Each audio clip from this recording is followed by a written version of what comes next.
Friday at Pocono, Brian Degdaski's place. Remember how this place used to look? Well, he's making a lot of changes. Spent a lot of money on new pavement. Friday, Mike Mullen from MikeMullen.net, and we're going out the front gate to see what's going on around here. And I'll tell you, for a Friday, it was pretty busy. They don't qualify till Saturday. The two fastest guys, hey, no surprise here. JimmieJohnson in the first practice session, and Dale Earnhardt Jr. in the second practice session for Sunday's Pennsylvania 400.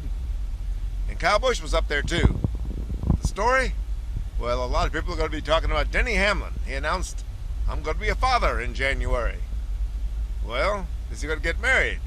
A little sensitive there, but he says, well, I'm a patient guy. We'll see how it goes.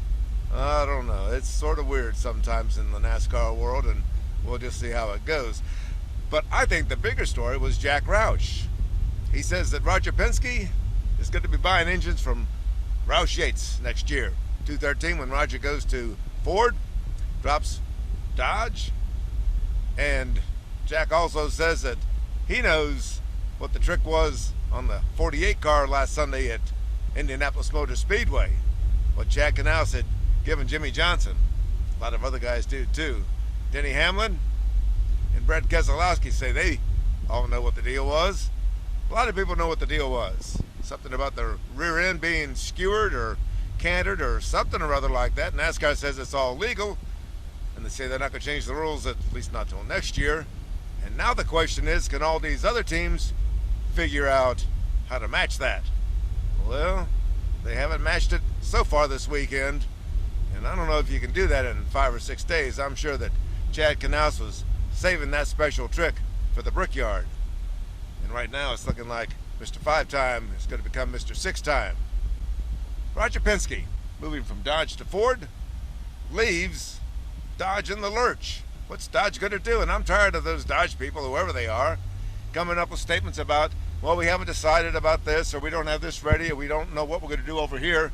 I'm thinking the longer this goes on, and this is August, the less likely we're going to have a Dodge in NASCAR next year. And that's not going to be good. Me? Looks like that Michael Andretti operation, well, it looks like Michael got scared off. Roger said it was going to cost 3 times as much as running an IndyCar operation. It's going to take 5 times as many people, and it's going to be a long season, twice as long. Michael said thanks, but no thanks. At least that's what we're hearing. Who does that leave for Dodge? Well, first off, you got Roger Penske's engine program. It's Dodge right now, trying to help Brad Keselowski win the championship. 80 men and their families. And if Roger does the deal with Yates and Roush for engines next year, where does that leave those guys? I'm not so sure that Dodge is going to be buying that engine operation. If I were Dodge, that's what I'd do. I'd buy it, do it as an outsourcing operation just like TRD does for Toyota. But I haven't seen any movement out of Dodge. All we get are statements from people we've never heard of before and never see at the racetrack. To me, if you're a Dodge fan, a Mopar fan, you might want to look for another partner. That's the story here on Friday at Pocono Raceway, and we're glad to say that Paul Menard is okay. He hit the wall hard in the first turn. Don't know what broke. People are worried about brakes here. That was a brake rotor that cut a tire on the 31 car, Jeff Burton, at the Brickyard, and I'll tell you, you don't want to be losing a tire at 210 miles an hour. It's not going to feel very good. We'll ask Paul Menard tomorrow when he wakes up about those bruises. Oh, and we could add an addendum too to this. That Martinsville test next Tuesday and Wednesday is supposed to be a Goodyear tire test.